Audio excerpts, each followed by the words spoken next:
Lamp Show. The Terran Lamp Show. The Terran Lamp Show. The Terran Lamp Show. It's the Terran Lamp Show. It's the Terran Lamp Show. Where the topic of discussion is you. So Dig. let's go. Turn on the lamp and let the light shine. Stop looking, listen. You'd rather be the victor or the victim. Get back before you give up or you give in. Chicago to the nation is evident. For excellence, set the precedent. So what's your story? His story? Or her story. Ordinary people moving extraordinary. And it's more than very necessary. The little things make a big difference. Speak from the heart. Live your truth out to fruition. Life don't always love you, but it's beauty in the struggle. Stay humble, tighten up your buckle, muscle through the trouble. In case you were wondering what's the topic of discussion, it's you. So pull up, let's discuss it, no interruptions. It's the Terran Lamp Show. Hello everyone, how are you? How are you? This is the Terran Lamp Show. Thank you so much for joining me. Thank you so much for joining me. In each episode, we are going to dive into incredible stories of those people making a difference in our communities.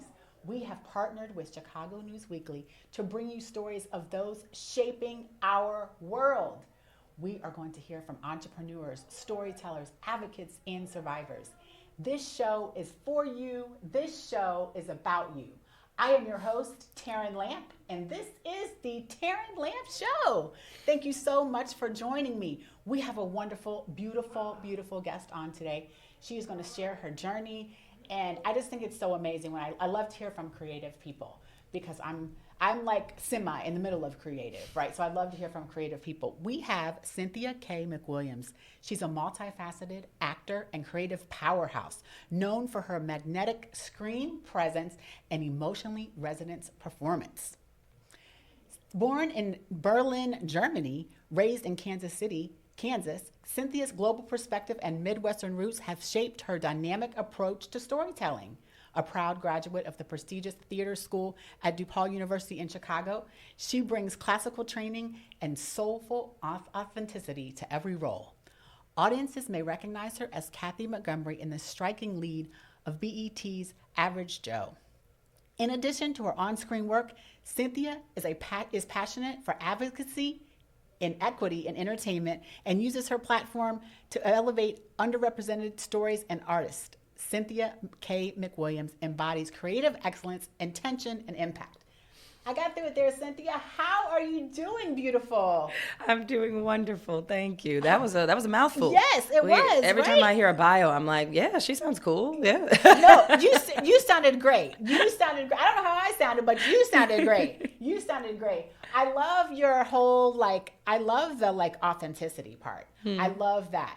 I want to get into you being you, but let's just start about some of your roles and how you got to be where you are today, because we were kind of chatting a little bit before the show about just being in the space, in the creativity space, and it's a hard journey. I don't know it near as much as you do, so I want to hear about your journey and how you got, and maybe some of your roles that you've enjoyed.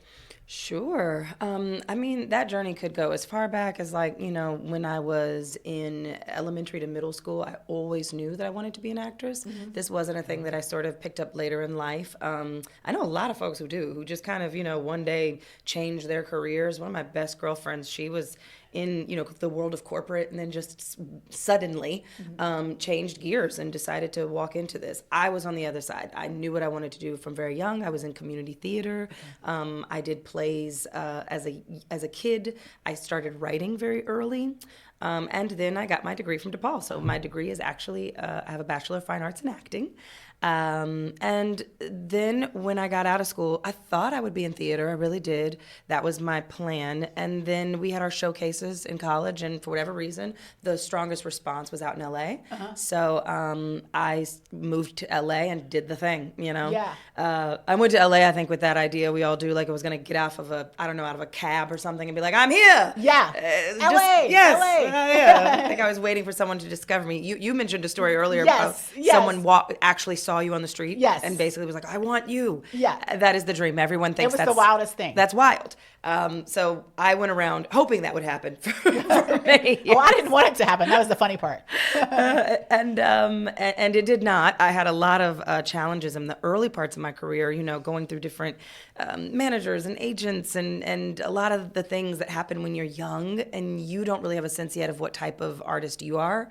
And so you're just kind of grasping at straws. Then I came back to Chicago. Which is where I got my degree and where I kind of started my artistic journey. And everything sort of fell into place. One of my very first roles was in a movie called, The Lake House. Okay. It was opposite of Sandra Bullock and Keanu Reeves, and it was not Speed. Isn't that crazy? It's another movie they did together.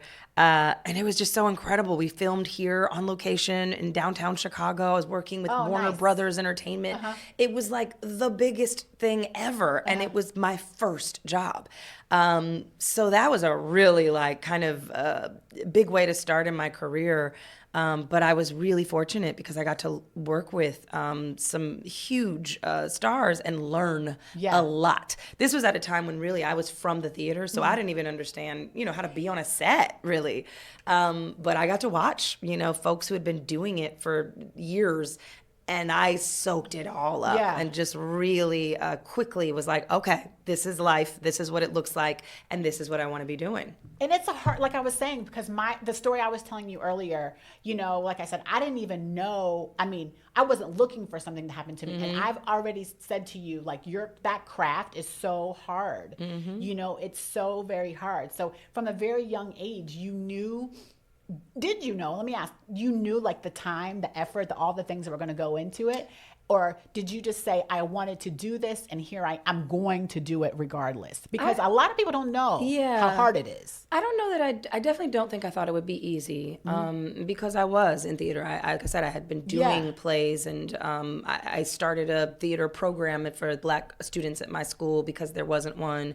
You know, everything was always kind of an uphill journey. I was in Kansas City, which is a smaller city, definitely compared to Chicago, but, you know, relatively big city now. But at that time, the arts scene was limited.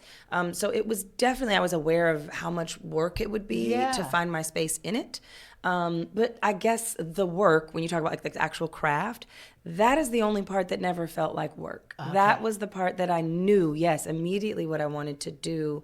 Even when I was just, like I said, a kid, I was working at the library. I read books to the younger community. I, literally just like filed books in the stacks, and I would find myself just sitting in the stacks reading plays. I could hear them in my head. I cast myself in the things that I thought, I could do this. Oh, I love that. I love that. I lived, I lived for that story in my head. Yeah, and I wanted to see it come alive. And I knew, I definitely knew, whatever the work was that was involved, that this was what I wanted to do. But as I started like training and actually, doing the work, and then when I went to school for it, again, the craft, the actual being in school, the learning is never, it has never been the part that feels like work. The part that feels like work is the industry, know? It's the business of acting. But the storytelling, that is still, and I believe always will be, my first love. Yeah. I love that because I feel like, just to be able to have that ease with it. I mean, just like I said, having my own like fear of it, and knowing that you just kind of had to ease with it. It's like what your talent was, and you're just going to use it, right? Yeah. He's blessed you with this, and you're going to use it. Well, I don't know about ease. Let's not say easy. Well, not say ease. No, I'm not saying that's an easy craft. I'm saying though, what you said though, you knew this is what you were going to do. Yes. You didn't have. When I say easy, I mean. You did not have a question. Yes. Mm-hmm. That is an easy thing where someone... To say yes to something. Yes, that the ease of saying yes to something. Yeah. You didn't have a question of how... you might have had a question of how you're going to get there, but you didn't have the question where you're going to get there. Yep. And I do think a lot that I know growing up, my mom was always really, my parents both were very supportive of this, but that's a thing they say to me a lot because my parents didn't really have sort of like, they're very middle class working, just very, we go to work, you do the job, you do what you got to do to pay the bills. And I think they always were very happy for me that I found my passion really early. Yeah. Because a lot of people spend, a lot of their adult lives searching for that. So I've always felt extremely fortunate that even though I chose something really challenging, at least there is a thing that chose me, and I think that's a beautiful gift. And that's what I mean by the ease of it. I really can applaud someone who just took the bull by the horn, said what they said, said what they felt, and you went for it. Yeah. Now, going for it. Yeah. Not always a smooth ride, Cynthia. Not always a smooth ride. And we've talked a little bit about the industry. We've talked a little bit about even, maybe women in the industry. What are some obstacles that have came along your way when you're trying to get from A to B? I mean, you have this impressive resume, but it didn't just fall out of the sky for you. Yeah. So what are some obstacles that have came in your way along this journey? I mean, I think the biggest obstacle is the first one right off the top is that, to be an actor means that you're going to spend your life auditioning. And auditioning is, if you choose to, it can be this wonderful thing where you're basically excited to have an opportunity to do the thing you love to do in little micro moments, right? To say for a few pages at a time, a few minutes at a time, I get to embody this role. But the other part of that is that you get excited and hopeful, and 9 times out of 10, the answer is no. So the biggest obstacle right out the gate is just maintaining confidence and belief in one's self when you're being told no a lot. And understanding that a no to a project isn't a no to your dream. That's, I think, the biggest challenge that almost every actor faces. Then I think the next thing is that anytime you're a woman and a woman of color, I think in almost any field, unfortunately, there's still going to be a disproportionate amount of challenges, I think, laid out before you.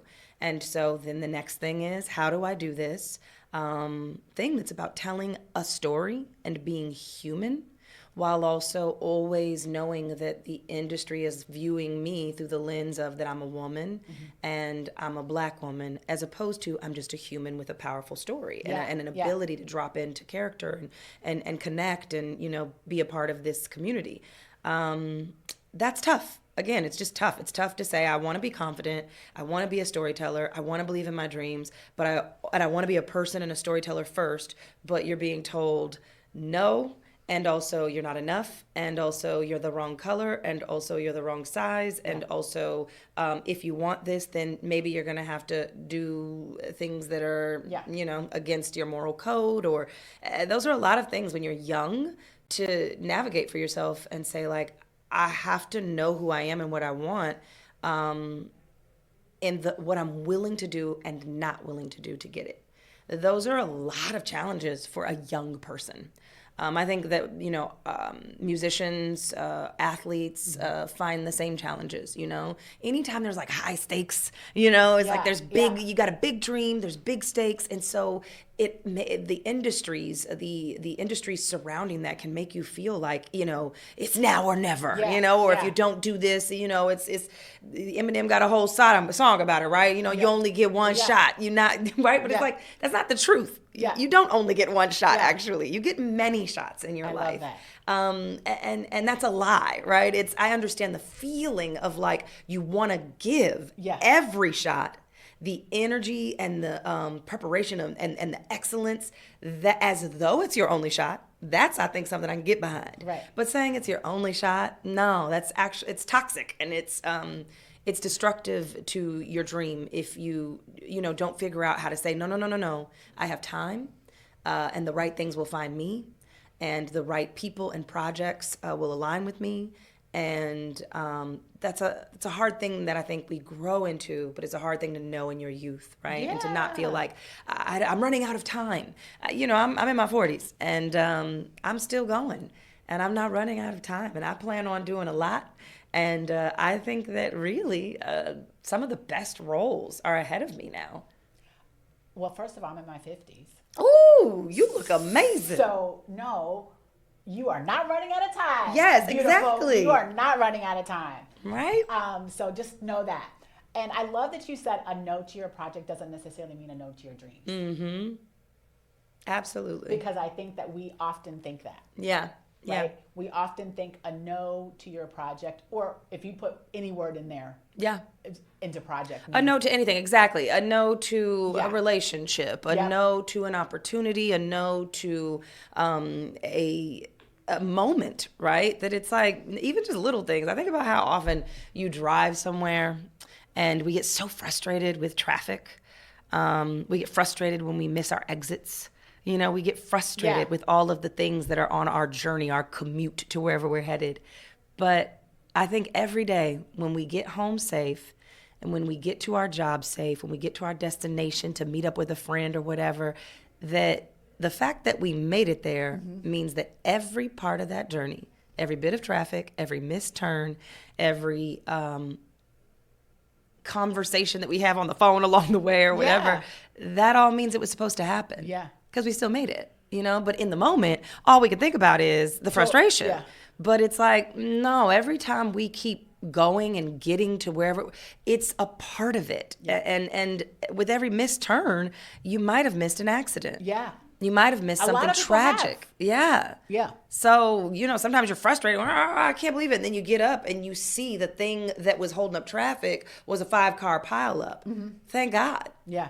Thank God. That Thank could have God been you you missed it. 5 minutes behind or 5 minutes ahead, you know? So I don't know. I just feel like that what I've learned is to understand that both the derailments that we think are derailments sometimes aren't. Yeah. And also even the tragic moments along the way are opportunities for us to learn about how we get back up again, how we give grace and give grace to ourselves. Yeah, I think the grace is a huge part to ourselves and to others. Now, one of the things you mentioned is, things aren't always going to go your way. You're not going to have, you're going to have rejection. But I'm going to transition into CynCity Creative for a minute because to me, what I heard you say is, yes, these opportunities may have not been there. A, put a pin in that. Travel on over to, I'm going to make my own opportunity. And this is where you are with CynCity Creative, where you have made your own opportunity. Put a pin in that. Yeah. Travel on over to, now I'm going to give others the opportunity. Yes. Tell me a little bit about CynCity Creative. CynCity Creative is a team of multidisciplinary creatives here in Chicago. It's very much Chicago centered. My team is all Chicago based. We have everything from photographers, videographers, writers, directors, digital designers, social media strategists, digital media strategists, graphic designers, etc. All of these people basically that are, as you said, originally were sort of, pulled together with the idea of, I don't want to I felt like that in LA, there was always these teams, right? You have a PR team, you have your management team, you have your agency, you've got all these teams. And I somehow would be like, I got all these people, and yet I still feel like I'm not going where I want to go. And I realized that was because those people didn't really know me. Maybe except my agent. I do love my agents. But they She loves you. I do. I love them. And now I love my management team as well. But that a lot of times as you're building your team, those people are more so, you're going towards what you think is like the folks that have the name, the money, the whatever, the connections and power, impact, right? And you say like, I want to align myself with them. And instead I realized when I sort of switched my life here recently, that what if instead of thinking about things as like trying to align myself with other folks, right? That I said, what matters to me? Yeah. What do I care about? And then how do I draw people to me based on what aligns with me? What are the values, the principles, the goals, the artistic, the things that set me on fire? Yeah. What if I want to align with that? And then I just draw people towards me that are aligned with me and my missions, right? So that was sort of the idea, is get some really dope Chicago creatives together and say, let me lean into the idea of being an actor is often a solo journey, but it can't be and it shouldn't be. And so what I wanted to do was build a team, right? That I just said, these people, I want a team that get me and that get where I want to go. And then what happened was, as you said, exactly, what happened was I realized, oh, these people are amazing. Yeah. And this is amazing. The difference that I immediately felt in my career, having a team that supported me, and that understood a vision, and that whenever there was an idea, it was like, yeah, let's do it, you know? That was something I said, people need this. Yes. The city needs this. Yes. Artists need this, creatives need this, and they need to understand that you don't have to. I didn't want to make it something where it was like you have to pay these ridiculous retainers. In LA, you can have a publicity team or a management team, whatever, who are taking 10% of your money or who are on a retainer for $5,000 to $10,000 a month, and everybody doesn't have that. Yeah.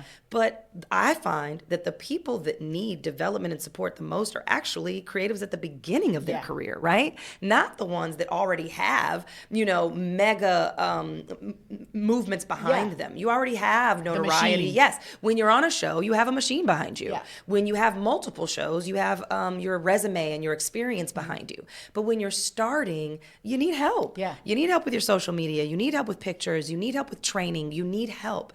And then that was the last step. So CynCity Creative is the team. CynCity Studios is where we work. Okay. That's our building. I'm here in Chicago in Bronzeville on 43rd and Indiana. I really wanted to be on the South Side to provide resources and a studio and a creative hub, because there's not a lot. A lot of people who live on the South Side, which tends to be people of color, the South and the West Side, they're always having to go up north for classes, for training, for workshops, for photography studios, for podcast suites, right? We have all of that here on the South Side. So that was something I wanted to do. And then again, so I still was going, this isn't enough. We've got this amazing team, we've got this amazing space, but what I also want to do is now where my this next phase is like it all came together. It all started coming together, and it was like, well, we have a team, we have a studio. Why aren't we just doing the work? Yeah. Yeah. And then, and that was really also inspired by my partnership with Troy Pryor, who is the founder of Cypher and XL Fest here in Chicago. It's a wonderful film fest and culture fest here in Chicago. This year was our third year, and he continues to scale and grow at just an exponential rate. It's incredible what he's doing, but it's really inspired me because what he really was, basically, if you wrapped up everything he's been doing, is it's saying, we're not waiting. Yeah. We're not waiting on the industry. Everything sort of crumbled after COVID and the strike. It was a legendary strike where the Directors Union, the Directors Guild, the SAG Actors Guild, and also Writers Guild all had a strike at the same time. That hasn't happened in 80 years. It was unbelievable the amount of time we were out of work, and it really hit Chicago. It hit LA and New York hard. Chicago, I think, has now begun to really feel it a couple years later. Yeah. But when it was happening in LA, it was devastating. Yeah. It was. And it's affected the industry in a way that I just really cannot minimize. Yeah. It's 45% totally less films being done. More than half, less than half of the pilots are being produced that used to be, and we see that here in Chicago as well, right? Already this was a smaller hub, but now what we're also seeing is a lot of the casting offices have gone out of work because there's not work to cast, right? So I want to go back to something you said. We're not waiting. Yes. I always like to think about something you say, we're not waiting, but not only are we not waiting, we're going to give. Yeah. And so when I think about the show, about community, about making an impact, not only did you say to yourself and to your team, not only are we not waiting, we're going to give and move forward. We're going to do. We're not And just going to not wait. We're going to do something. We're going to do. So you had to have that, that forethought, that wherewithal, that whatever, to jump out on a kind of a leap of faith. Absolutely. Yeah. A leap of faith, but there's that old saying, if you build it, they will come. Yes. Right? Yes. And I know there's a bunch of creatives in the city of Chicago. So I'm looking at this and thinking to myself, there's a bunch of people who you supply and demand. the whole story of life, you had the supply. Yes. Or you had the demand. You had the demand. Yes. You just needed to make the supply. Yes. Right? And I think that's CynCity what, does. yes, and really, CynCity Creative, CynCity Studios, CynCity Productions, Yes. these are all just sort of, in the ecosystem of what we're doing. But that is at the heart of it, is the idea that we're not waiting, we're doing, but also the idea of supply and demand. We've been told the lie, right? Yeah. That that we need the industry. We need big studios. Yeah. We need money. We need right? They're the ones who have everything, the resources, Yeah. and that they, right, are the supply. No, that the truth is that that's what's kept us sort of enslaved to them, Yes. right? And saying that they'll always have the keys. They'll always be the gatekeepers. But what we're saying, what Troy is saying, what a lot of folks here are saying, what indie filmmakers for years have been saying is, no, we are the value. Yeah. It's not the studios that have value. Studios are a bunch of people in suits. Studios are people who listen to numbers and who pay attention to trends and then identify it and go, we can make money off of that. They recognize our inherent value. Yeah. Because if they didn't see that they could we wouldn't be valuable if you couldn't make money off of us. Yeah. That's But the value. The trick is you're recognizing your value. Exactly. And I want other people in Chicago to recognize each other's value, not just individually, but also as a community. Yeah. To say that, yes, we can continue to be a group of 5 people over here and 10 people over there and 1 person over there who are individually going after something. Or we can start to build, as you said, right, with the Terran Lamp Show, we can start to build more community. We can say, that's why we have we have In the Mix is our networking mixer. Oh, we fun. do it, we used to do it every month, now we do it every quarter. But they're incredible networking events that are not like stuffy or, a typical event. It's basically a party. Yeah. But we have an incredible time, but we make sure it's focused, that we have a good time. There's music, there's a DJ, we have mocktails, we never have cocktails because we like to make sure people are in their right mind while they're networking. But we bring you together and we make sure that we know who's in the room, who's a director, who's a writer, who's an actor, who's in crew, who's got a project right now, who needs things, who's looking for things, and then who's got the ability to fill those gaps, right? That's where we start. We start with networking mixers, then we make sure we follow up with you. We make sure we say, where are you at in your career and your level right now? And then how can we take our team and our services to help you get to the next level? And then as we get to know you, we pull together this production cohort where we say, when we have a project, we go, let's find great writers. And then if we have a solid script, that's where all storytelling starts. Now we have a cohort of people where we can go easily. Who's the best director for this project? Who's the best producers for this project? Let's get together and now let's make a plan. And then we say, let's start looking at collaborative and creative financing. And we go, CynCity Creative, I am a unapologetically woman-owned, Black-owned business, but I am also me. I am just me. I am a solely funded individual thing, but what I'm looking for is partnerships with other people too, always. To say, I've got resources. I've got a team. I have experience in the industry. I have a name as an actress. But guess what? If you want to do a project, yes, I might make X amount of dollars when I work for Fox and Netflix and BET Plus and Stars and whomever else that I have worked with and for, which is basically everybody. I've worked with almost every network in television and in streaming. I bring a lot of experience, but I want to work. I want to create. I want to partner. So I'll let that go. I'm not worried about money first because I think that's a problem, right? We let a lot of people lead with money first. And so then what happens? You just got a bunch of creatives out here not working because we so worried about money. But what if we didn't chase green lights, we didn't chase studios, and we didn't chase money, and instead we recognized that we are all incredibly talented, powerful, and capable, and that when we weren't, we said we're going to train each other so that we can all be at the right level, right? So even when training is a problem, it's like, no, that's not a problem either, because we're not going to gatekeep. We're going to say, you want to get better at this? Guess what? I got 20 people who are already great at it. Let me pair you with 2. Right? That's it. So we level up the entire city of Chicago. I love it. All of the creatives working together. And then when we're doing that, if we say we're working for quote unquote less, no, we're working for more because we're working for inherent value and we're also now having ownership of our projects. Long game. It ain't even that long. You're playing, but I think it's okay to play the long game. It is. It's okay. Now let me ask him. Let me go back a little bit because I'm thinking to myself, there's someone listening to this. Yeah. they are a young or not young. Yeah, Maybe or they're like exactly, me. or Maybe they're yes, 50, like me. exactly. Well, Because I'm we still- need that too. I'm still young. There's 50-year. Oh goodness, sorry. There's 50-year-old characters. There are trans characters. There are disabled characters. There are like people. People Yeah. are who we make stories about. Yeah. So whatever you are, whatever age, style, whatever Yeah. you are, guess what? There is a story for you. And that is what I love. That's why I created this too. Like there is a story for you. But I think what I want to know, or what I want you to tell people, because I can tell them, but I think they want to hear it from you, is that let's say they are a 50-year-old.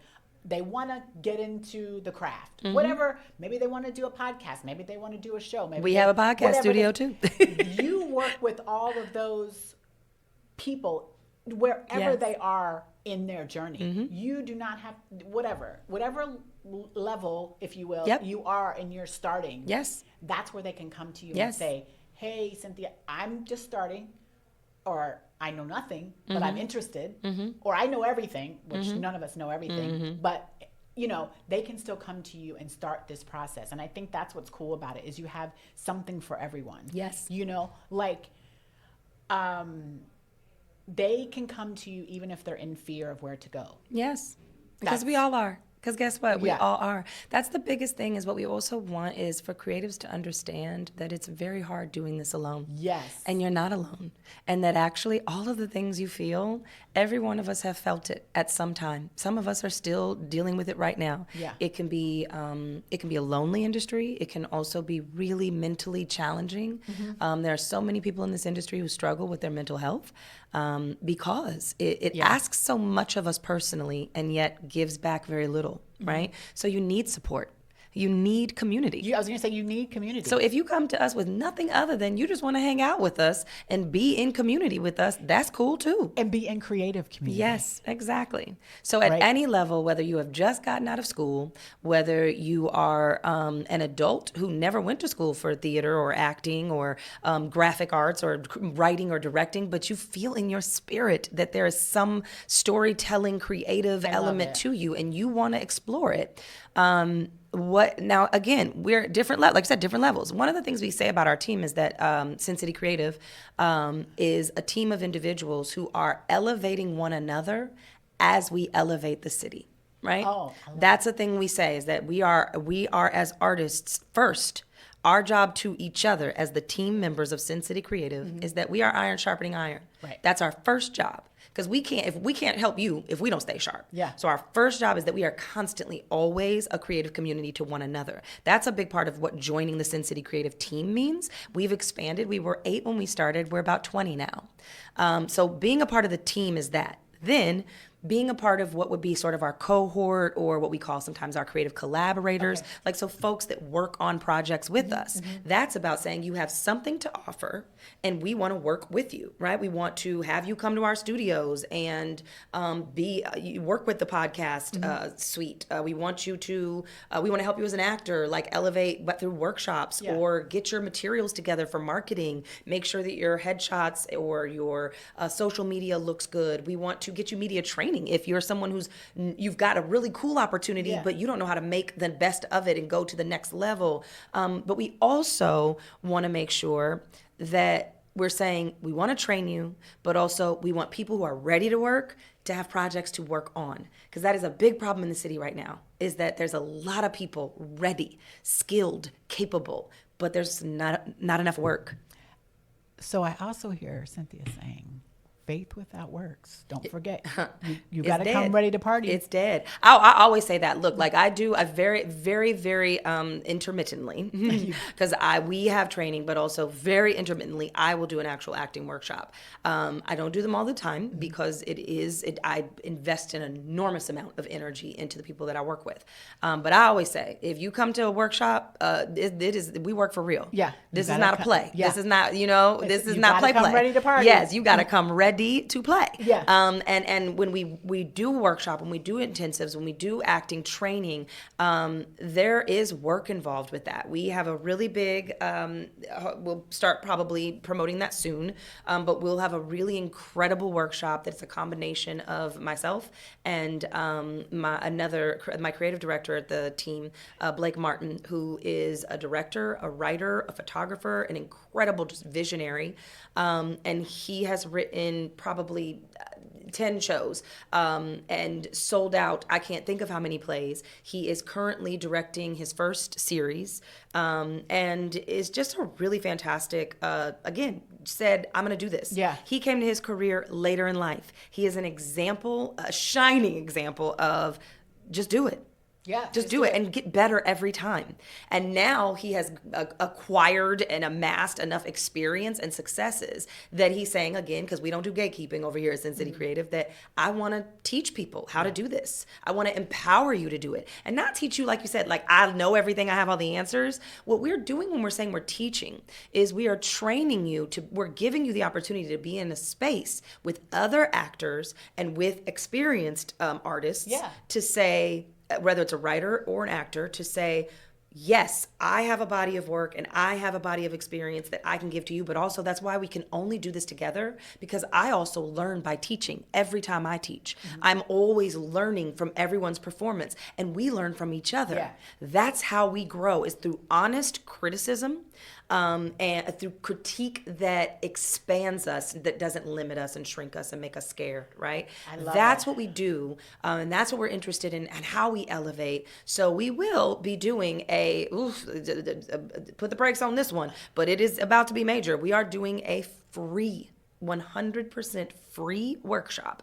Again, it is a big deal and it will be one time only because that's the point, is again, we want to be about the business of saying, if we're going to, it's not, when we say don't lead with money, we're not just asking that of you when we ask you to maybe work with us, but we're also saying we lead with that. That there are times and there are always people that you go, if you have the money, then we will take your money. Because we also offer plenty of services, packages. We rent the studio spaces out. We do things for profit.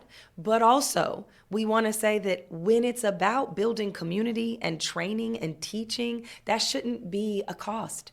If you are willing to come and if you want to do the work, it shouldn't be a cost to just have opportunity always. Now, once you get in, now, again, like at some point, we also have to invest in ourselves, right? Give or take. Yes. You got to, no one to hold them, no one to fold them, no one to walk away. You got to put your own cards on the table, right? You got to invest in yourself. Because if you don't, how can you ask anyone Exactly. else? I want to get to the web series. Yes. And then I want to close out after that, but I want to hear more about that. Tell me what that looks like. And then tell me what's next. You can either tell me what's next for CynCity or what's next for just Cynthia. Oh, goodness. Or both. Wow, I got so much. Yes. Web series and Love what's it. next. Okay, so currently we are filming Sunday evenings, which is written, directed, and produced by Blake Martin, and then CynCity Productions has stepped on as an executive producer. They are filming right now on location all throughout Chicago. They are filming at CynCity Studios. So if you have a project that you'd like to film, please contact us because we are available to rent out the space for filming locations. We have really amazing rates. So yes, right now Blake Martin is filming his original web series. There's also still some casting opportunities available for people if they're interested in getting in on these last few episodes. You can follow him at Mr. Blake Martin or at Third Week of January Productions. Those are both his IG handles. And then for me, we will be starting production on an original web series written by my dear friend Kevin Douglas, who is a Chicago playwright. He actually has a play coming to the Looking Glass Theater in this next season. Just an incredible playwright and television writer, and we are collaborating on this original series. I will be leading this show. I'm very excited and looking forward to casting the people that will be working with me on this. We are looking at both union and non-union actors.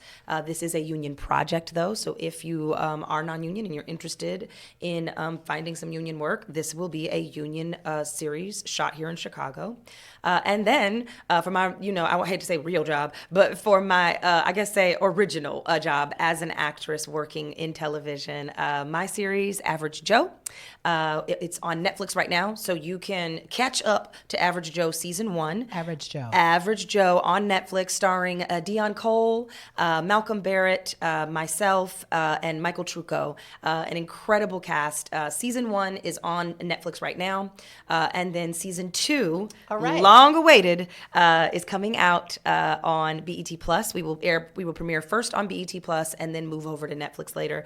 But we will be on BET Plus on January 9th. I know that people have been asking for a very long time, so January 9th, we are coming back for season 2. We filmed this entire season in Cape Town, South Africa. Oh, wow. It's very exciting.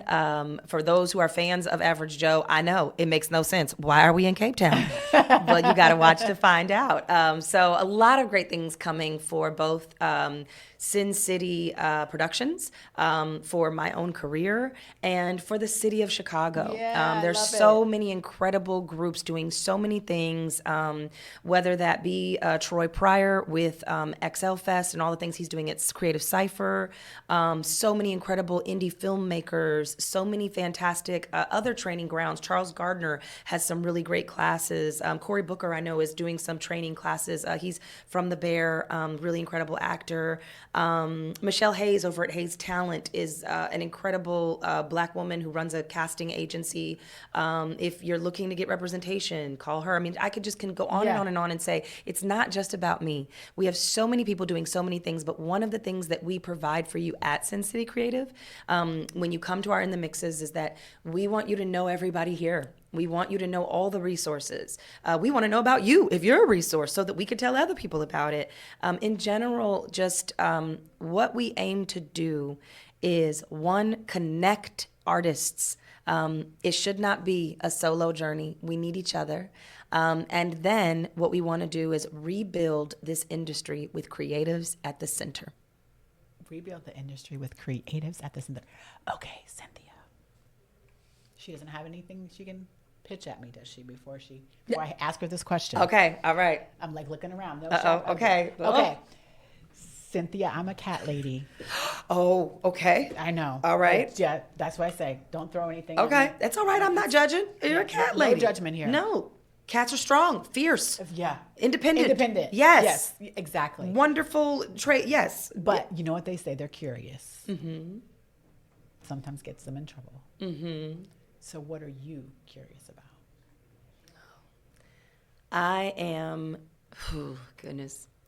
I'm curious about your story. I'm All right. curious about everyone's story. Mm-hmm. I am curious about our nation and the story that we are in right now. And I'm curious about what will become the history that is currently the moment we're living in. I am curious about how we are going to write it together. We are in the middle of what will be one of the most, I believe, important historic moments in our nation. And we have got to be committed to writing a story that leads somewhere hopeful. Otherwise, people will write an ending for us. So, ladies and gentlemen, we have got to be committed to writing our story. I want to thank Cynthia K. McWilliams. Cynthia, thank you so much for joining me. Absolutely. I Thank you look for forward to having hearing me, Terran Lamp. all that you have out there. Thank you for building something so we can come. Thank you. I truly appreciate it. So thank you to Cynthia. Ladies and gentlemen, thank you so much for joining me. I truly appreciate it. This is the Terran Lamp Show. This show is about you. This show is for you. If you have a story, I would love to have you on the show. If you know someone who has a story, I would love to have them on the show too. This show is about building community. It's